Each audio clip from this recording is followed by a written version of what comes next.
नमस्कार, स्वागत है आपका KKS इको ज्ञान गंगा में। और आज का हमारा टॉपिक है लॉ ऑफ सप्लाई। लेकिन लॉ ऑफ सप्लाई से पहले हमें सप्लाई का मीनिंग पता होना चाहिए। तो सप्लाई क्या होती है? Supply means offer for sale at a certain price. एक निश्चित कीमत पर एक सेलर जो क्वांटिटी ऑफर करता है सेल के लिए, उसको हम सप्लाई कहते हैं। नाउ लॉ ऑफ सप्लाई क्या है? अन्य बातें समान रहने पर, अदर थिंग्स बीइंग इक्वल, यदि किसी प्रोडक्ट के प्राइस इंक्रीज करते हैं तो उसकी क्वांटिटी सप्लाई इंक्रीज होगी, और प्राइस के डिक्रीज करने पर क्वांटिटी सप्लाई डिक्रीज होगी। मीन्स कीमत के इंक्रीज करने पर पूर्ति की मात्रा में वृद्धि होती है, और कीमत के डिक्रीज करने पर पूर्ति की मात्रा में कमी होती है। कीमत और पूर्ति की मात्रा में धनात्मक या सीधा संबंध पाया जाता है, परंतु यह जो संबंध है वो कुछ अजम्पशंस, कुछ मान्यताओं पर डिपेंड करता है। अगर ये अजम्पशंस और मान्यताएं पूरी होती हैं तो हमारा लॉ ऑफ सप्लाई एग्जिस्ट करेगा, अदरवाइज नहीं करेगा। तो मान्यताएं क्या हैं? First, price of related product remain constant. जो संबंधित वस्तुएं हैं उनकी कीमतें स्थिर रहनी चाहिए। जैसे मान लो हम कोक और पेप्सी ले रहे हैं, हम कोक का एनालिसिस कर रहे हैं तो पेप्सी के प्राइस क्या रहेंगे? कांस्टेंट रहेंगे। Number of firms remain constant. जो फर्मों की संख्या है वो स्थिर रहनी चाहिए, क्योंकि फर्मों की संख्या अगर बदलती है तो सप्लाई जो है वो चेंज हो जाएगी, चाहे प्राइस चेंज ना हो। जैसे मान लो फर्में ज़्यादा हो गई तो प्राइस चेंज हुए बिना भी सप्लाई क्या हो जाएगी? ज़्यादा हो जाएगी। Technology remain constant. टेक्नोलॉजी स्थिर रहनी चाहिए। अगर तकनीक में परिवर्तन होता है तो पूर्ति में भी परिवर्तन होगा। Government policy remain constant. सरकार की जो नीति है वो भी स्थिर रहनी चाहिए।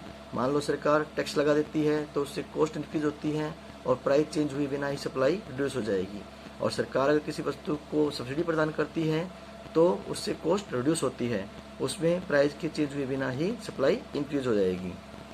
Goal of firms remain constant.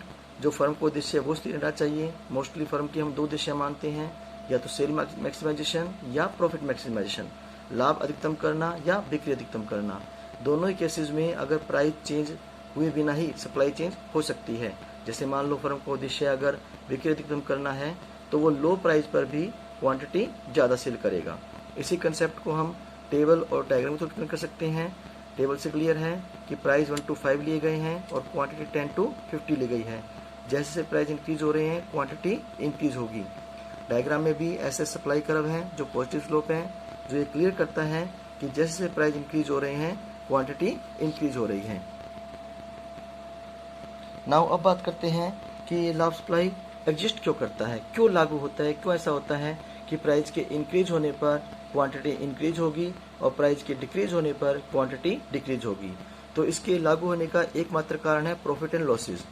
जब भी किसी प्रोडक्ट के प्राइस इंक्रीज होते हैं तो उससे सेलर के लाभ बढ़ने की संभावना होती है, इसलिए सेलर ज़्यादा प्राइस पे ज़्यादा बेचना चाहेगा।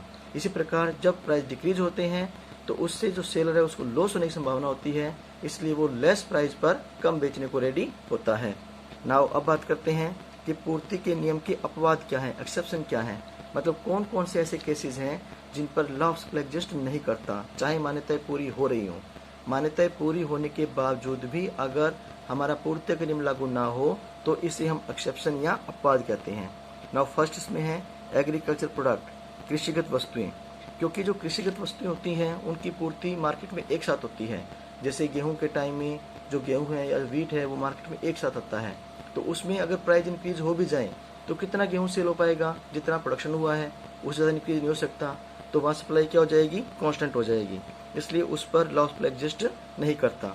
इसी प्रकार ऑक्शनेबल गुड्स, नीलामी वाली वस्तुएं, ऐसी वस्तुएं जिनकी नीलामी हो रही होती हैं वहाँ भी सप्लाई कांस्टेंट होती है, तो उस पर भी पूर्ति का नियम लागू नहीं होता। नाशवान वस्तुएं, ऐसी वस्तुएं, पेरिशेबल गुड्स, ऐसी वस्तुएं जो शीघ्रता से समाप्त हो जाएं, जो जल्दी खराब हो जाएं, उन पर भी पूर्ति का नियम लागू नहीं होता। जैसे मान लो एक किसान शाम को सब्जियां तोड़ता है और सुबह मंडी बेचने जाता है तो कितना बेच पाएगा? जितना वो लेकर गया है। तो क्योंकि जो सब्जियां होती हैं, जो वेजिटेबल्स होती हैं वो जल्दी खराब हो जाती हैं, तो उनकी सप्लाई कांस्टेंट हो जाएगी। इसी प्रकार आर्टिस्टिक गुड, कलात्मक वस्तुएं, बहुत सी वस्तुएं ऐसी होती हैं जो कलात्मक होती हैं जिनकी सप्लाई कांस्टेंट होती है। जैसे एक पेंटर ने कोई पेंटिंग बनाई